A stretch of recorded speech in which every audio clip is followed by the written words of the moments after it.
பள்ளம் நோக்கி பாய்ந்து வரும் வெள்ளமென அருள் படைத்த வள்ளலே நீ நினைத்தால் போதுமே, இன்பம் வந்து என்னை சேர்ந்து கொள்ள தேடுமே.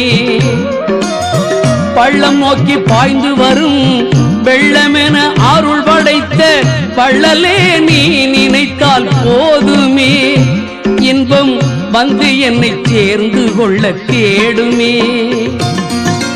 உள்ளத்திலே நீ இருக்க, உன்னை நம்பி நான் இருக்க, வெள்ளிமலையான் மகனே வேலையா, என் வாழ்வு வளம் காண கடைக்கண் பாரையா, கடைக்கண் பாரையா.